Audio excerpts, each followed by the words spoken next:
Ali na, kay nanay imong modyol, gihatod na sa imong maestro. Oo ma, kadali lang. Dito madalas nakikita ni Glor ang kanyang anak na si Renato na isang grade 5 na mag-aaral ng Saransyal Mialin Elementary School.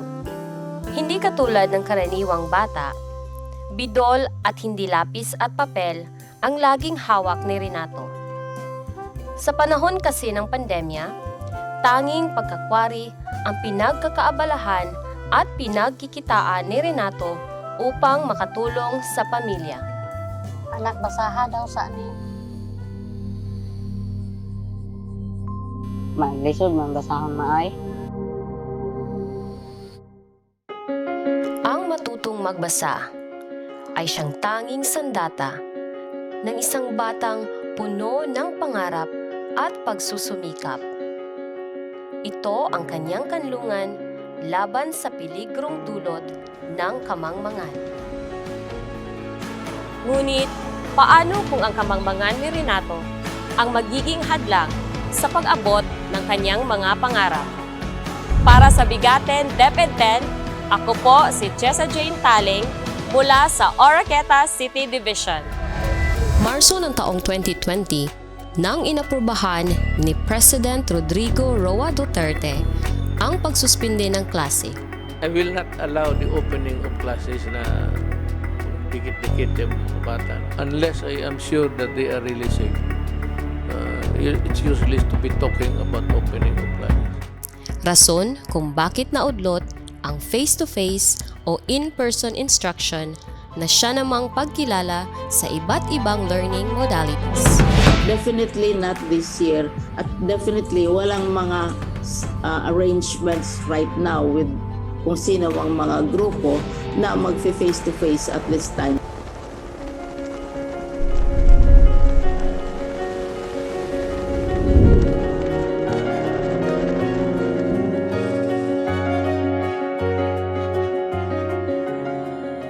Dito sa Barangay Mialin, lungsod ng Oroqueta, nakilala namin si Renato, isang grade 7 na mag-aaral ng Bunga National High School. Ito ang kwento ng estudyanteng nahihirapang magbasa dulot ng pandemya.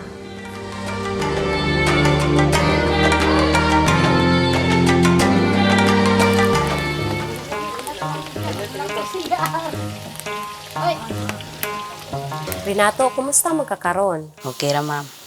Sa panahon sa pandemya, kumusta man ang imong pag-eskwela? Okay ra po ma'am. Kumusta man ang imong abilidad sa pagbasa? Okay ra man ma'am pero galisod ko basag English. Ayon sa 2018 Program for International Student Assessment, isang international study na layong ma-evaluate ang education system worldwide, ang Pilipinas ay pumapanghuli sa 79 participating countries sa reading skills na may score na 340 na mas mababa kaysa average na 487. Learning poverty is one of the problems in the Department of Education. This is a status wherein school-aged children from 5 to 10 years old cannot still read. And in the division of Oroqueta City, last August 2022, as we started the new school year, we conducted rapid reading assessment. And the result was very sad because out of 3,373 learners, only 10% are declared independent readers. Sa panahon sa COVID-19 pandemic, unsa man imuhang gibuhat? Gatuon ba ka? Kamodule ba ka? Tinuod lang ma'am mag-module ko pero kadyot ra. Kaya di ko kasabot sa module. Kaya di human ni module, mag-unsa man ka? Nadula. Nang makapanayam namin si Aling Glor tungkol kay Renato, ang kanyang binahagi ay, Ako man siyang gitudloan, ma'am, pero dili kanunay. Makatudlo lang ko niya og muuli siya diri sa amoa. Ako pod mismo dili katudlo niya kay maglisod man ko sa module.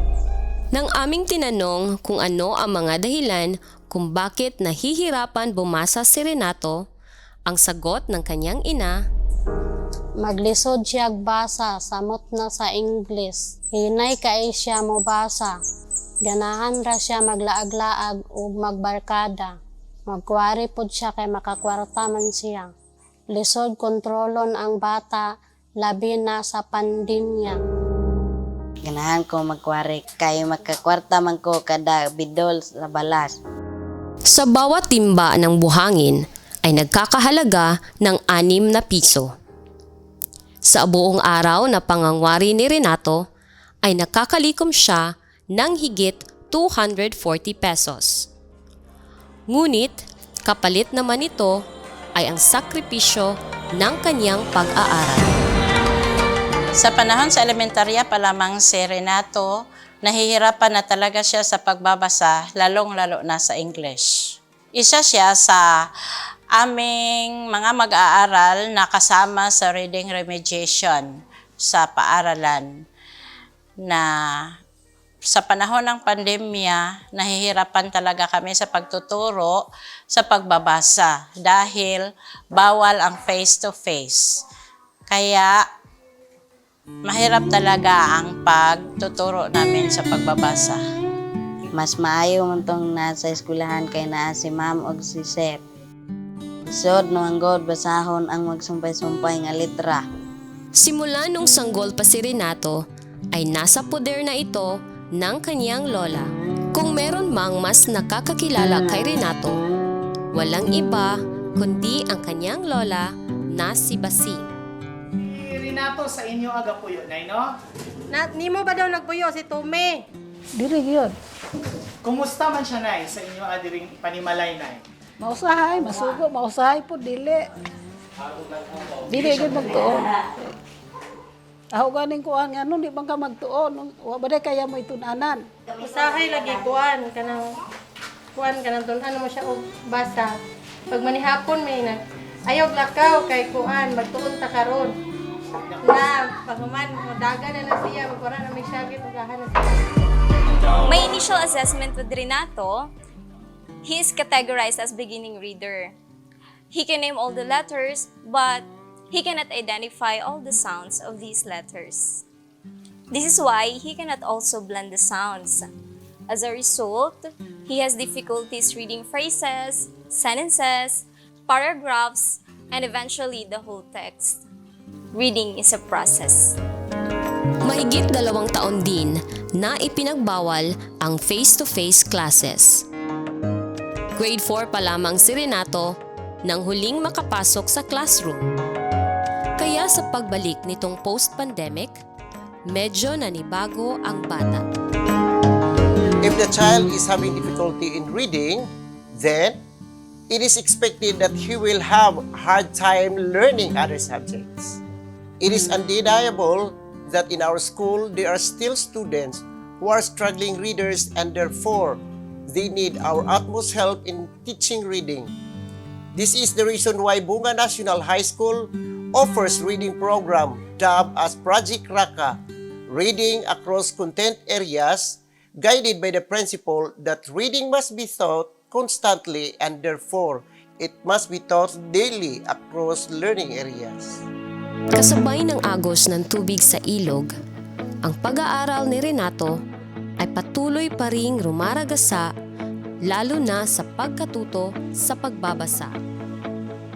Patuloy pa rin ang panalangin ni Renato at maging ng kanyang ina na naway mabiyayaan siya ng abilidad sa pagbabasa. Sa bawat tunog ng letrang nababasa ay katumbas ng batang may pag-asa. Sa bawat pantig na masusulyap ay katumbas ng unti-unting naaabot na pangarap.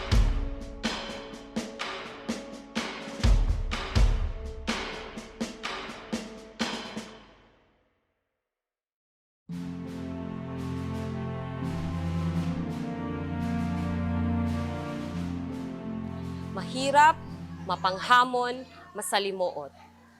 Ito ang madalas na paglalarawan ng mga guro sa problemang may kinalaman sa pagbasa ng mga bata, lalo na sa panahon ng pandemya. Sa muling pagbalik ng face-to-face learning. Sumambulat sa kanila ang mga mumunting mag-aaral na naging pipi ng pandemya.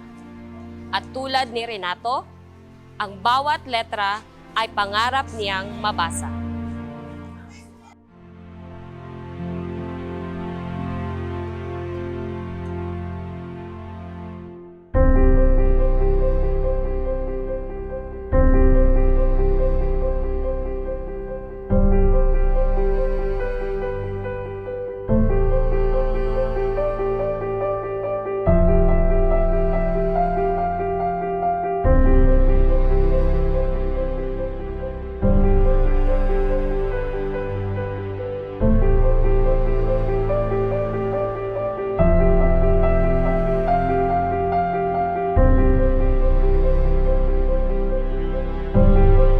Naniniwala ang kagawaran ng edukasyon na ang pagtugon sa problema sa pagbasa ay dapat magsimula sa lubos na pag-unawa sa pinakaugat na dahilan nito.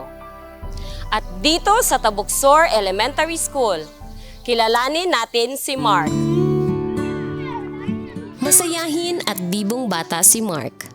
Di tulad noon na medyo may pagkamahiyain dahil sa takot na kutyain ng mga kaklase dahil lang sa hindi marunong magbasa.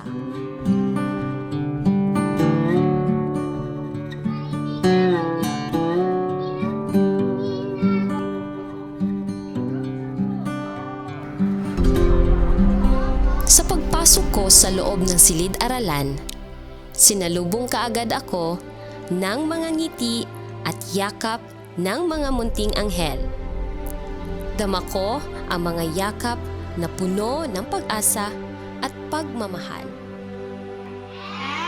Sa pag-umpisa ng kanilang pagbabasa sa klase, aktibong lumalahok si Mark.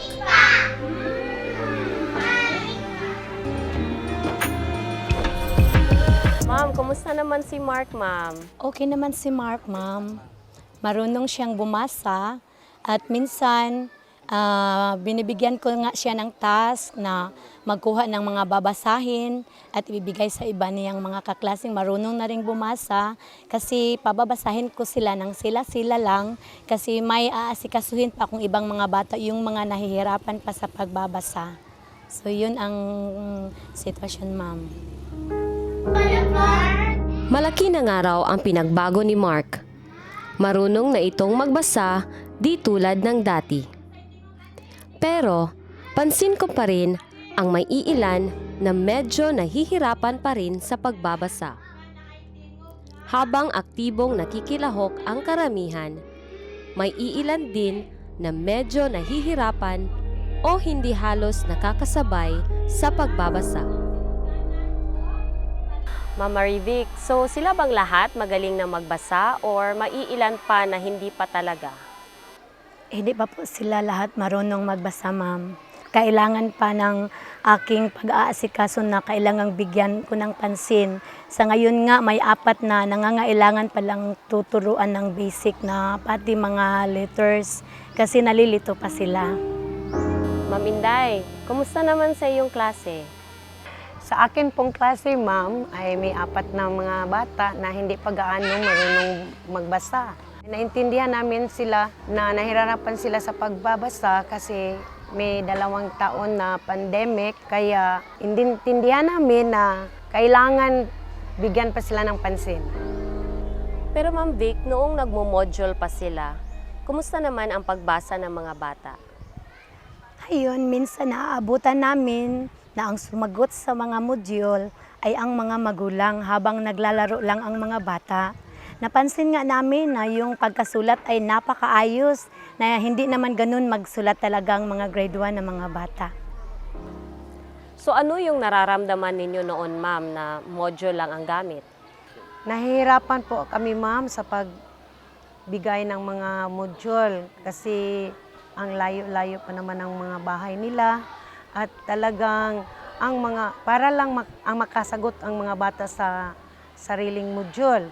At ang mga nanay naman ang nagsasagawa sa kanilang gawain. Kaya mahirap talaga yung 2 taong raan. Sinamahan namin si teacher sa paglalakad upang maranasan namin ang paghahatid ng mga module. Sa aming paglalakad, nakaramdam na rin ako ng ngalay. Pero ang hindi ko maintindihan ay kung bakit kailangan pa ni teacher na ihatid ang mga module. So madalas niyo po talagang ginagawa noon ang maghatid ng module?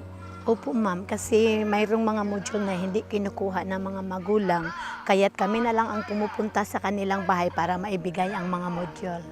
Maaga pa silang pumapalaot na, kaya naintindihan namin sila na puntahan na lang namin sa kanilang bahay. Una naming natunton ang bahay ni Mark at nakilala ang kanyang mga magulang. Ayo, may bunta. Isang butihing may bahay si Joy at kanyang asawa naman na si Nelbert ay isang construction worker at sumasideline din sa pangingisda tuwing gabi at kapag walang trabaho. So, Ma'am Joy, kumusta naman si Mark sa iyang pagbasa? Mukabalo ra siya mabasa ma'am, pero lahi ra gyud sa na module lang gamit, dili kay siya kabasa. Lahi ra gyud ang maestra may magtudlo kay naagid sila sakto nga pamaagi. So, Ma'am Marivic, unsa man gyud ang inyong gibuhat nga nakabasa naman si Mark? Sa pagsugod sa klase, ma'am, nagpahigayon ang Division of Rapid Literacy and Numeracy Assessment.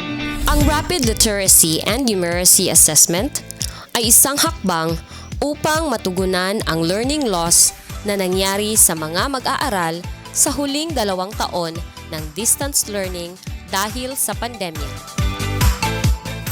Batay sa pre-assessment sa reading literacy sa English na isinagawa sa mahigit 4,000 kinder to grade 3 learners, lumalabas na karamihan sa mga mag-aaral sa kindergarten ay non-readers, habang kakaunti ang beginning readers at 1% ang emerging reader. Ma'am, dako kay katabang tong pagtudlo namo sa 8-week curriculum. Kay ang mga bata dali ra sila nakabasa. Ganahan sila kayo nga mo maminaw kay tungod ang mga bata nga nakakita sa mga among mga gipakita sa 8-week curriculum. Kanang mga maayo o mga picture, colorful, dayon pod na inganyo sila.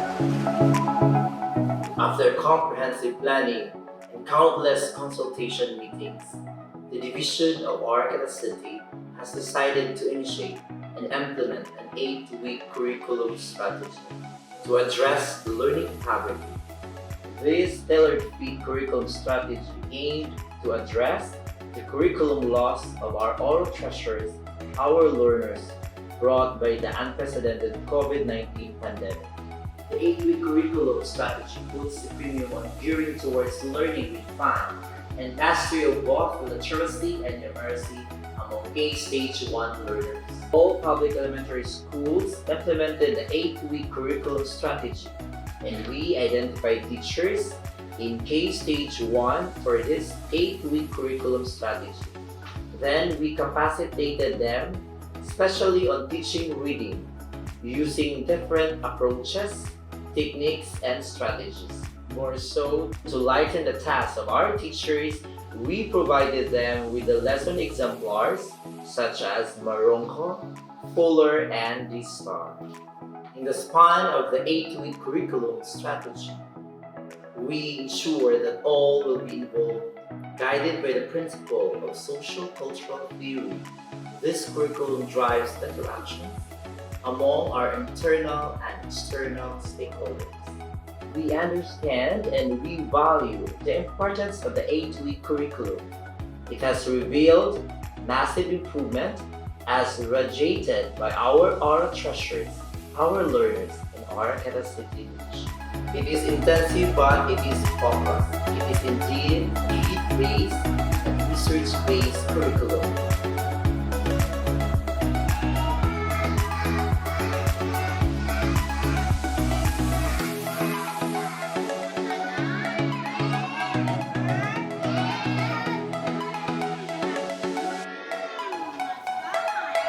Doon na usab laing mga programa ang atong division ma'am aron matabangan ang mga bata nga makabasa sama sa Basa Basura. Costless and environment-friendly Basa Basura is one of the reading initiatives of our division of Oro City, which is basically starts with phonemic awareness, to phonological skills, up to word recognition and comprehension as our language domains with the use of available recycled waste materials like sachets, empty wrappers, labels, and even community signages.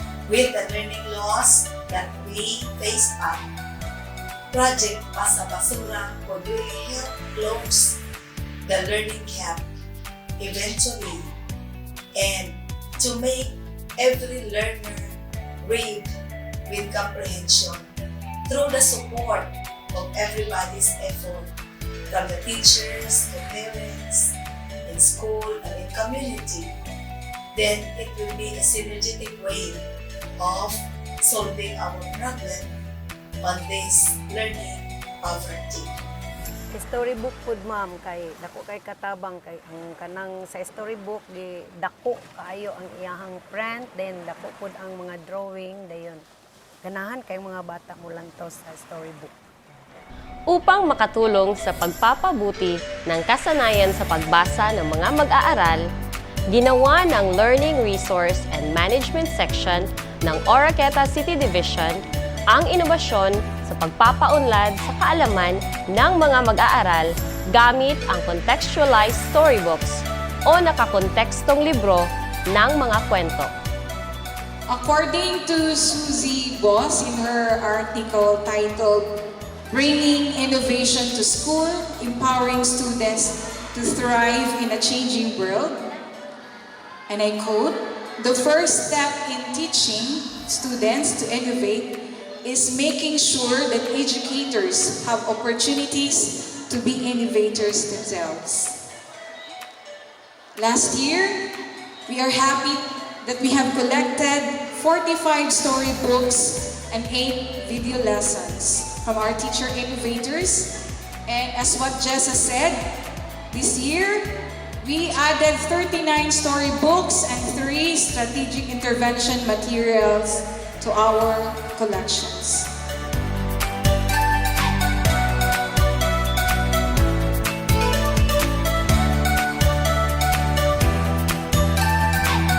We agreed to collaborate in our next call. Our storybooks will be focusing on disaster risk reduction management. Ang mga contextualized na storybooks na ito ay pawang isinulat at iginuhit mismo ng mga guro ng Oro City Division upang mapatatag ng mga mag-aaral ang kanilang kasanayan sa pagbasa na may pag-unawa. Inilunsad din ng Oro ang Paniw-Paniw Bitangan Besan Project noong Marso 23, 2022 sa pangunguna ng Education Program Supervisor in Learning Resource Management and Development Section, Ma'am Vivian D. Ichalico.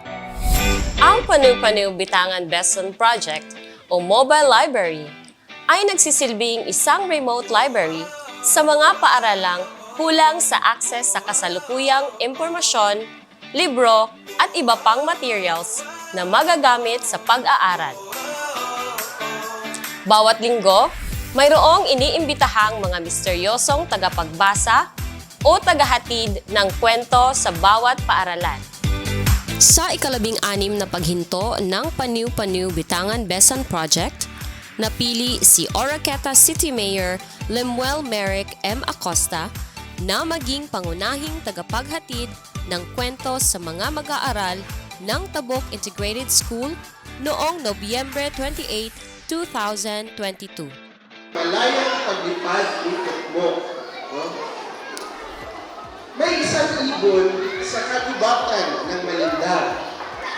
Kakaiba sa lahat ang kanyang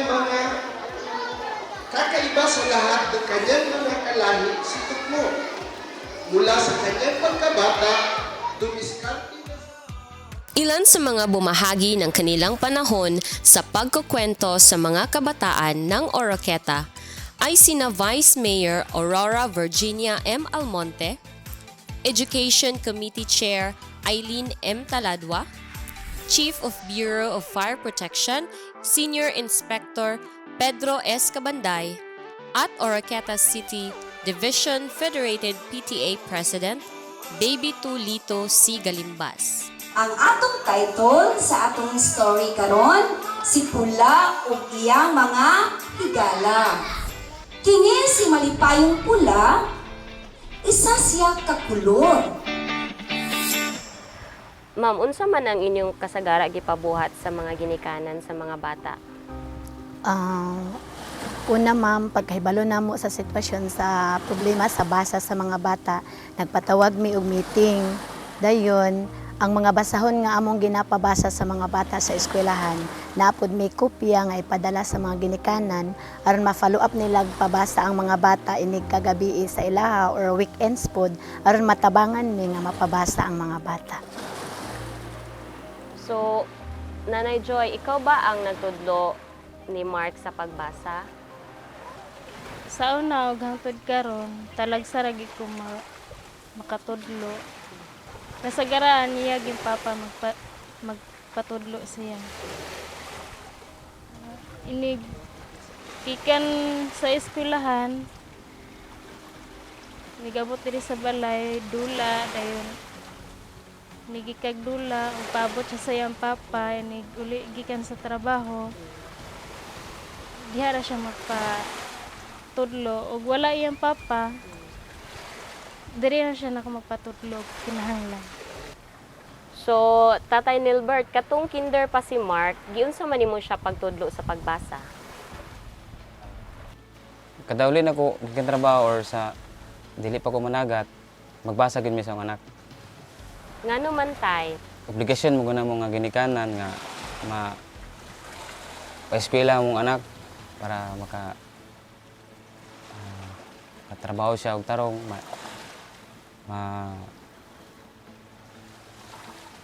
makahuman siya sa pag-eskwela. Then makapuyo siya og hamugaway. Baskin ikapuyo ang lawas, ako gibon sa tigag higayon nga matuluan kay siya sa pagbasa. Akong asawa, akong pauban gito sa eskwelahan para kung sa ihatag sa maestra nga matun-an ni Mark, ang siguro po na ko ba nga madala niya. Dako jud kayo mong kalipay sa pagkugig sa pagtudlo sa mga maestra para lang makatun ang mga anak. Nabati na ako ang ilang kahago o dedikasyon para sa kaugmaon sa among mga anak. Busa, kinahanglan pod nga motimbaya mi nila.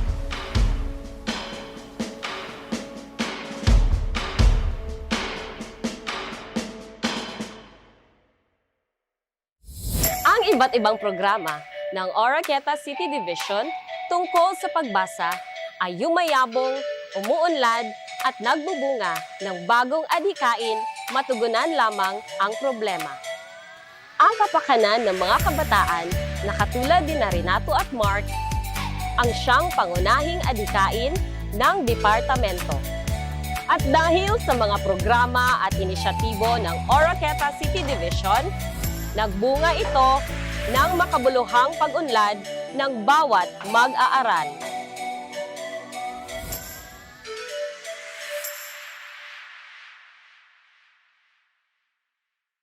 Education is not a privilege, it is a fundamental right. The pandemic may have disrupted the formal learning of millions of children around the world. It has also provided us avenues for resilience and determination. By investing in children's education, we invest in a better future for all. In the face of a pandemic that threatens to rob our children of this right, it is our duty to fight back with every tool at our disposal. For every child denied an education is a future lost and a world diminished. We need to account for the deficits and the gains. Because of those measures, we begin to take a new course, a new directions with new compass to use.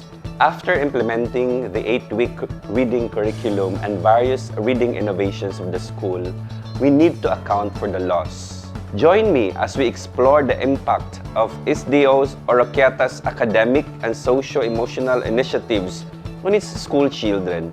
This is a report of hope, resilience, and determination in the face of adversity. This is the story of Oroquieta's Key Stage 1 learners and their triumph towards regaining what was lost. This is our journey of rebuilding education's foundation. The results for English literacy were based on the mean level of performance for each literacy skill and the percentage of learners from kindergarten to grade 3 in each proficiency level. The results of rapid literacy assessment in English are as follows. For kindergarten, non-readers reduced 20.82% and the beginning readers increased to 64.02%. For grade 1, non-readers reduced to 4.86%. Beginning readers increased by 35.72% and the emerging readers increased 35.72%. 14.77% are now full readers and 9.46% can read and write. For grade 2, non-readers reduced to 3.16%. The beginning and emerging readers increased 15.78% who are now full readers and 22.66% can read and write. For grade 3, non-readers reduced to 2.03%. The emerging readers increased 46.85%. 20.93% are now full readers and 15.04% can read and write.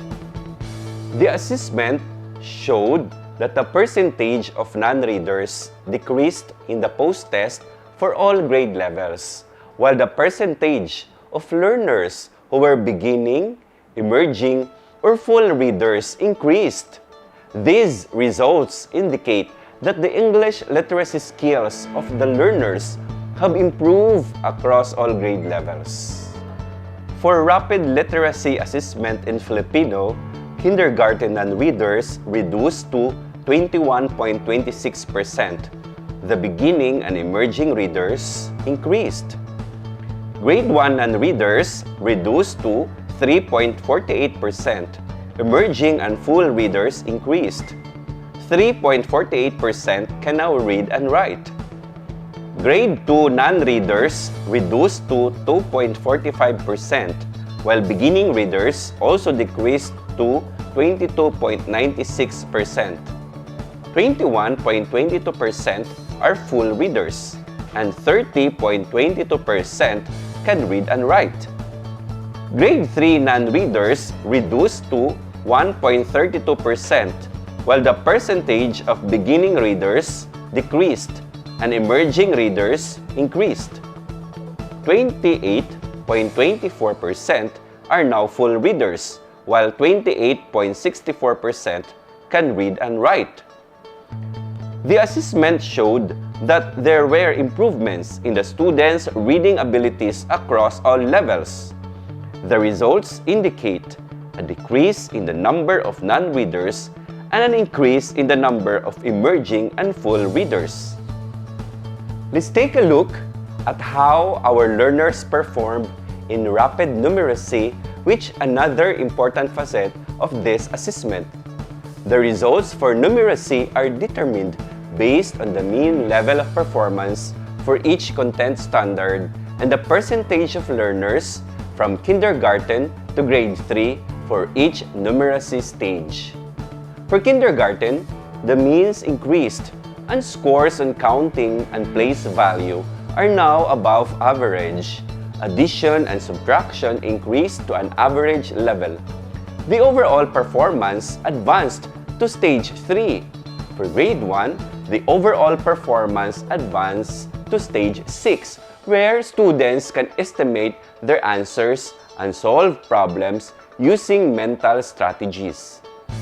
For grade 2, the overall performance advanced to stage 4, where students use counting on and counting back to solve simple addition or subtraction tasks. For grade 3, all numeracy skills increased to an above average level.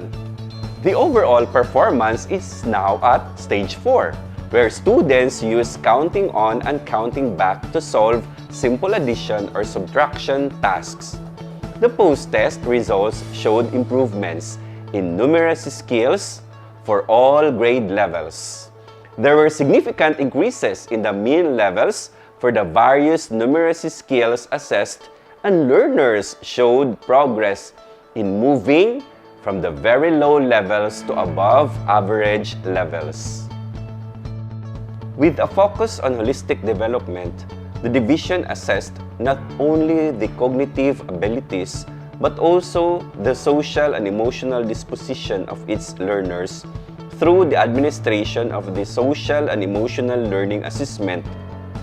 This assessment measured emotional regulation, cognitive regulation, social skills, public spirit, identity, and agency. For kindergarten, there is a slight increase in basic and competent level. For grade 1, there is also a slight increase in the mean levels for the 5 factors of SEL. For grade 2, the majority of students remained in the average level for all 5 factors of SEL.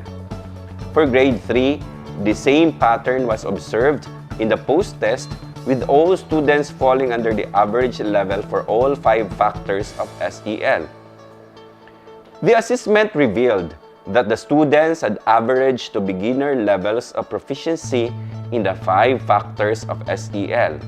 However, there was a slight improvement observed in some areas for the post-test.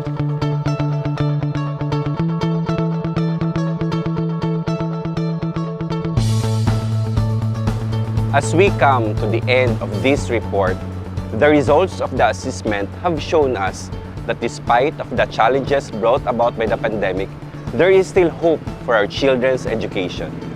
This is a testament to the tireless efforts of our dedicated teachers, administrators, and stakeholders here in Araqueta who have worked hard to ensure that no child is left behind, even in the face of unprecedented challenges. The Oro Treasures, our learners, are always worth digging for. At the core of all these programs and interventions is our unwavering commitment to promote and enhance the reading literacy and numeracy skills of our learners. We believe that these fundamental skills serve as the foundation of their academic success and future achievements. But our ultimate goal does not stop there. We aim to foster resilience and promote holistic well-being of our learners. We understand that education goes beyond the classroom and that our learners' growth and development are impacted by various factors, including their mental health and physical fitness. Through these projects and interventions, we are creating a learning environment that is conducive to overall development of our learners. We are not only equipping them with the knowledge and skills they need to excel academically, but also providing them with the opportunities to thrive and achieve their full potential. We believe that every learner has a unique treasure to offer, and that is our duty to nurture and develop these treasures. We are proud to say that our division works collaboratively with a shared vision and purpose that puts our learners' needs at the forefront. Our collective efforts have yielded great results, and we will continue to work tirelessly to ensure that our learners receive the best education possible. As we go on this noble journey, it is our top and sole priority to provide quality education to shape the minds and the hearts of our Araqueta City treasures. We are a team that works together not only to fulfill the core functions, but also to go above and beyond in serving our learners. Our dedication to our work is fueled by our strong commitment and our selfless public service. Guided by the virtue on integrity, competence, and diligence, we uphold the mantra, which inspires us to work with excellence to foster strong partnership with our stakeholders. We stay committed to our cause and work towards the common goal of creating a better and brighter future for our learners. Together, we will continue to break down barriers and build bridges for the betterment of our educational system. Guided by our mantra on performance and relationship and the department's Matatag Education Agenda, we deliver our core functions and other delegated functions with integrity, competence, and diligence for our Oroqueta learners, our Oro Treasures. Para sa Diyos, para sa bata, para sa bayan. Ascenso Oroqueta.